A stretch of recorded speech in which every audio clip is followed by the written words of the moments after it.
staying still in your golf swing might not work the way you think.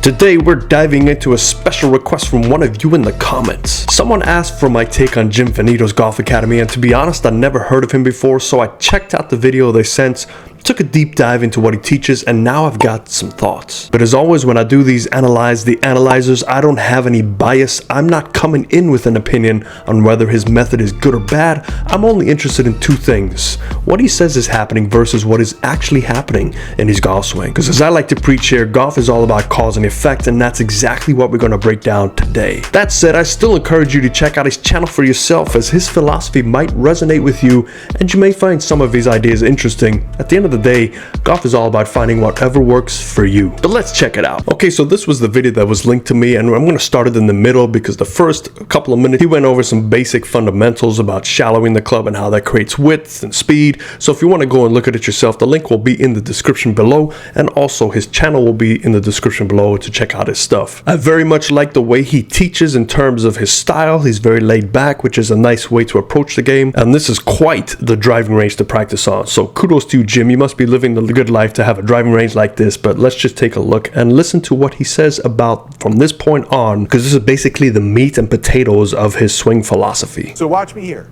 Remember what shallow is. Shallow means the club is traveling low to the ground. So that means the club is traveling from the inside, headed out through the ball. An inside-out swing path, something that's already been agreed upon to be of great value in your golf swing. So in order to create that shallow swing path, if you set your body closed like this, what you're going to do is you're going to encourage this swing path, but also anatomically, you're putting your lead arm in a position so it can control the swing, and you're putting your trail arm in a position so it's more supportive during the swing. This is what encourages that shallow swing path. A steep swing path comes from using your trail side like this. A shallow swing path comes from using your lead side like this. Now, by setting your body closed like this, you're encouraging this shallow swing path. Now, you also have to do this. When you set your body closed, you load your weight onto your lead foot so that at least 70% of your weight is on your lead foot. What that does is it establishes the bottom of the arc for the swing. You see, in order to have a descending swing path, the bottom of the arc for your swing must be after the ball. In order to create that, all you have to understand is what creates the bottom of the arc for the swing. And it's simply the position of your weight at impact. If the position of your weight is on your trail foot, the bottom of the arc for your swing is going to be directly in front of your trail foot. And if the position of your weight is on your lead foot at impact, the bottom of the arc for your swing is going to be directly in front of your lead foot. I have worked with students in the past where we did align them to the right side to help them get more insides out, but that's just because they had issues with rotation. If you don't have issues with rotation, this could cause some potential harm. It could lead to some more accentuated positions that you might not be wanting to try to do. But just remember, it all comes down to your path and your face relationship related to your target. Now, the one issue with this is by shifting everything to the right, your target now could potentially change unless you manipulate that club head either at setup or through impact. But I would imagine this style could potentially work for somebody who does have some rotational issues. In terms of where that swing circle bottoms out, I prefer to equate it to the center of your chest. That's really what your shoulders are connected to, and you can get your weight to your left side with your hips, but if your chest is still behind the golf ball, you are going to bottom out before the golf ball. So I always look at the center of your tilt moving into the golf ball. Now, obviously with a driver, you don't want that center to be ahead of the golf ball because now you've got some issues. You want it to be behind the golf ball. So there is some gray area, but I assume this is just for an iron. So far, what he says could definitely work for somebody with lack of rotation issues. That's going to create that solid contact. So when you set your body closed, you load your weight onto your lead foot. Now I've taken care of shallow and I've taken care of descending. Now the circular part just simply means this. The club needs to travel in a circular swing path. That's where it's going to create its maximum energy. Now, if you shift your weight during the swing, the club travels more like an oval. It has flat spots in it. Those flat spots don't create near the same centrifugal and centripetal forces, so you don't get near as much power. But when you don't shift your weight, now the club is going to swing around this center point, the center point of your weight. And by doing that, the club swings on a circular swing path. So now, by setting closed, I've taken care of the shallow swing path. By anchoring my weight on the lead foot, I've taken care of the descending swing path. And by keeping my weight still during the swing, I've taken care of the circular swing path. It's that shallow circular and descending swing path that makes this thing come to life. I think what the misnomer out there in the golf world is every setup should be the same, but this is a case in point where this could work for somebody that does have some limitation issues or some injuries. Now, will this work for everybody? Not necessarily. No system works for everybody, but I'm sure this can work for quite a few people out there. Watch me here. First, I'm going to swing more like an average golfer's swing. I'm going to hit a 140-yard 8-iron. Watch me. I set my body closed. I've now taken care of shallow. I'm going to keep my weight still, circular, and descending. I've got my weight on my lead foot. And watch what happens. That's a 140-yard 8-iron. Okay, so you saw where that ball took off. It basically just matched his alignment. This is one way to manipulate things, which could definitely affect the path. Now remember, path bends it. It's the face angle that sends the initial flight. So just based on that impact, we saw the flight move parallel to his alignment, and the golf ball curved left. So we know that club face is close to his path, but his alignment is right to the target. It would be very curious to see if he were to just take a normal swing, what his ball flight would be. And it could very well be that this works for him, but we'll know more about that when we break down this golf swing in slow motion and look at the cause and effects to see what's actually occurring. That's a very low effort swing. The key is the swing path, not the speed of the swing. And the ball flight's a draw. It does look just with the naked eye that there is a lot of hand manipulation down at impact, but again, we'll have to see in that slow-mo. Which is a really efficient ball flight. It means that it's flying through the air with the most efficient spin, not too much spin. And if you need to, you can easily hit fades and be able to work the ball from that premise. So that's a 140-yard 8-iron, more like an average golfer's club head speed. Watch me here. Let's bump it up 10 miles an hour of club head speed, and I'll hit a 155-yard 8-iron. It definitely looks like hand manipulation, and it's be very curious to see him try and attempt to hit a fade that way. And we see a consistent starting to the right side. When he changed the path so much to accentuate inside to out, it would be very hard to see how you can develop a fade from that motion, because they need a club face right of your path at impact with a path that's severely inside to out. That could be some issues trying to align correctly to that target. What I'm swinging at right there is about 70 to 80%. And then watch here. On a more advanced level, what I'm going to do is the same thing. I'm just going to stretch the swing longer so I can create more torque down the lead side of my body, which requires that I have the acumen to do so.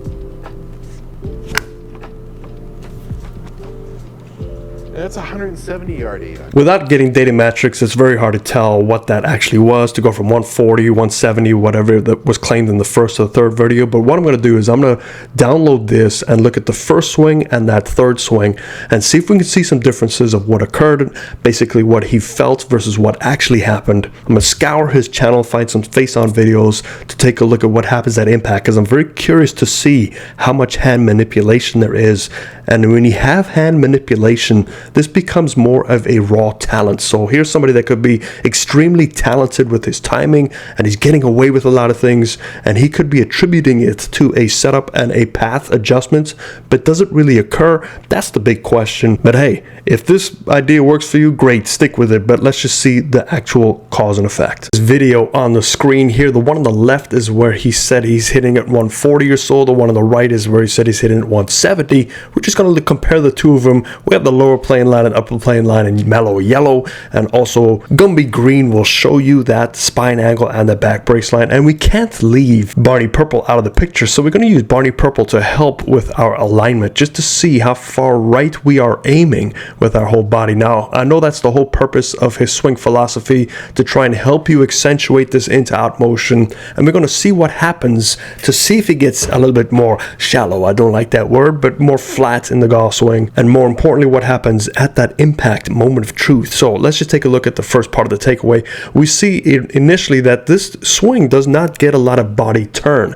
Now, I don't know if he's using that closed posture and holding that closed posture on purpose to develop torque, and that could make sense from what I understand looking at that past video, or I don't know if he's making this adjustments because he lacks turn in his quote-unquote normal swing before he made these changes. And we can see everything does match up at this point, so that club is definitely along for the ride with the whole body aiming much further right of his initial target. But just to make sure, let's go back to the starting point and look at that club face. That club face is definitely pointing where the camera is in line, so we know that this body is definitely right of his target. So once we go to the top of his swing, we see that he does a pretty good job of getting to that secondary plane line on the longer swing where he tries to hit it further. On the other swing, obviously he's trying to control it, so it's not going to be as far back. Now we look at that body turn, they look pretty much the same. So for him to get more length, he feels like his arms probably have to disconnect a little bit more from his center of his chest because he's lacking that turn. Now this motion does not promote width, because when things collapse as you lack body turn, your swing arc actually gets shorter from this position. In terms of the club face, we see the club face is now pretty square to his left forearm, maybe just a slight bit open, but it's close enough for you know who, the government work. But let's take a look at this moment of truth. So what we're going to draw is our triangle check and see how connected he is in this first move. Now ideally the hands would like to form straight down the centerness of your triangle check in the initial part. Now I use this to help see that transition. If somebody has too much turn, their arms and hands will move to the right of our triangle. If they're able to reroute it somehow, the arms will move to the left of that triangle, and it really depends on your setup, top of the swing position, your limitations, what we're looking to accomplish in the golf swing. But for the sake of this cause and effect, let's just watch these first two moves. So we see both of them do a really good job of going down the centeredness of that triangle. So he is definitely able to reconnect to the center without that turn. So I see a lot of amateurs that suffer turn at the top of the swing. Their first move is to turn from the top of the swing, and that gets their plane very steep. So he does a really good job of keeping it moving down correctly. Let's move down as we get closer to that lower plane line and see what changes need to occur. So in this position, we can see he's not as shallow as he's probably feeling. He is actually slightly above the plane, and both clubs do work their way through that right bicep, which is about standard for your average single-digit handicapper. As we come on down into impact, we see that now that club will definitely fall below the plane, but remember, it was below the plane on the way back. Now we have to look at, is it above where it was or below where it was? So let's take a look, and we can only get it in between these frames here. So we're going to try our best to draw. So now we go back to the beginning and see in relative, how does the club work? So we see that both clubs are actually steeper on their way down as opposed to where they were on the way back, which is somewhat normal. So remember, the club does raise up at impact because of shaft droop, because of rotation and tilting. Things do change. So typically the club is much higher at impact than it was at the starting position. So far, I don't see much evidence of getting shallow, but I do see evidence of somebody that can do this routinely and make a good move, a good consistent move. As we strike that golf ball, however, we see that we do have a loss of spine angle. So we see our new back brakes line has moved into the golf ball, and we're starting to stand up. Now, this could also affect the plane on the way down. So when you do stand up, your hands and arms will also start to flatten out because you're changing your tilting axis. So if you go to the top of the swing here, as he comes down into impact, he might be feeling a little bit steep at this point, and to help him, you see how steep this swing is, and this is on the fuller swing.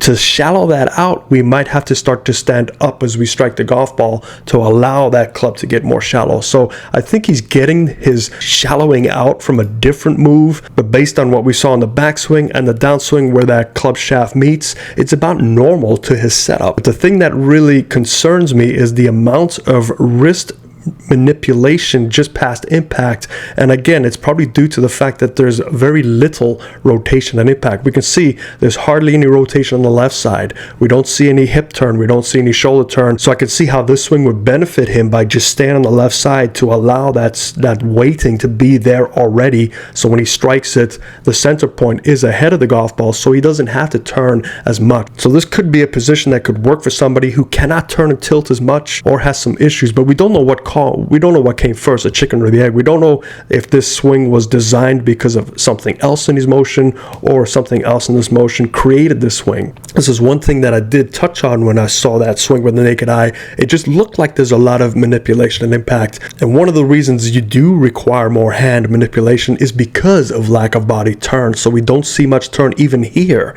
We only start to see some turning right as he comes out of his posture. Now we get to that turn. So if you don't have any turn in your whole golf swing, you are relying on your hands and arms to do a lot of manipulation to square that club face up and deliver whatever power it is able to store in that transition point. So this is a great swing for him because he does have the ability to replicate that over and over again. And you can tell he's a really good athlete and a good swinger of the club for this style. Whether I would recommend this style for many people, I don't know. You have to try it out, but just look for these things to look for. Look for hand manipulation. It depends on your rotation. Can you do it exactly like him where you don't turn at all in your backswing and very little in your downswing and rely on your hands and arms? If you can, this might work for you. But some of these tendencies could help many people by keeping the weight on the left side. That definitely helps with contact issues. So if you just follow just that left side at the starting point, it could help you, but it could also hurt you. But I also found some other swings here I want to take a look at. So I did find a face on, which is great because this will help us look at the cause and effect from the face on. So we're going to do the shoulder tilting, and we're going to see those hands are definitely connected to the shoulder tilting, but he does have a pretty prominent forward press. Now, if you do have forward presses, this could cause some issues if you don't know how to deal with it correctly. So we're going to look for ways to see how he gets out of this angle, and we'll draw this in gummy green and see this angle is what we're talking about right down here. Now, I've seen amateurs with more traditional swings close that gapping by getting their center to where that yellow line is, and that closes that gapping out, but they still have to get some hand manipulation. Now, because we see him from down the line where he does rely on his hands to do a lot of this work for him, he might get away with it differently. But let's just keep that green line up to see the gapping. But as we take that club back, we see again there's not a lot of lower body turn, there's not a lot of upper body turn, so it does restrict his turn a lot. And I'm not sure if he's doing this to get the feeling of the restriction. I know he mentioned that he's trying to develop this wound up feeling, like he's trying to get that torque in his body, which I believe is what he's trying to feel now. And one line I forgot to draw is we're going to draw this in mellow yellow, that centeredness straight down to the ground. So we see he is starting with his weighting ahead of the golf ball, which I know that's what he preaches. So as we come on down through, we can definitely see that lower body driving immediately. We do see that centering staying where it was, so it was a good job of staying where it was. We do see an increase of shoulder tilt. Now, ideally, if this was a traditional motion like you see on the tour, those hands would be much more closer to that shoulder tilt. So we do see that the hand speed does have to slow down. Now, the one way it slows down is by releasing that angle. Remember, hand speed should try to keep up with your tilting. However, if you can't rotate enough and you rely on too much tilt like this person, you are going to have to release your hands a little bit sooner. If we go to the moment of the truth, we see that the hands are very active. They go from a fairly open position here to pretty close within a couple of frames. There, they're completely closed with the right hand over the left. But some of the great things that he is able to do is, again, keep that weighting on the left side, but it does rely on a lot of this hand manipulation. So what do I think of this swing? I think it's a really good swing that he has, and it works for him quite well. You can tell that this is a swing that he has developed, that he has perfected, and it is his own unique motion. Some things I do take away that could be beneficial from his philosophy based on the video that I watched is, yes, that centered points. I think if anything you can take away from this, from my opinion, is that centeredness. You want that centeredness specifically with an iron because that will help you transition into the golf ball more effectively. The people that I see, and I'm sure he can concur with this, is if that weighting gets behind that golf ball with an iron, you're in trouble, and you've got to figure out a way to make the golf ball get up in the air from that point, which comes down to a lot of manipulations with your body and your hands at the same time. Would I recommend this for most people? Hey, you know what, if you lack turn. If you have trouble with your centeredness, definitely give this a try. But I think he has some great content out there from the couple of videos I've watched. Go check him out. The link is in the description below. But hey man, this guy's living the life. First I saw him in the lake hitting the golf balls. Now I think he's over in looks like Joshua Tree hitting golf balls. I want your life, man. So I hope that helps you. Let me know what you think in the comments down below. But other than that, I'll see you later. Fairways and greens.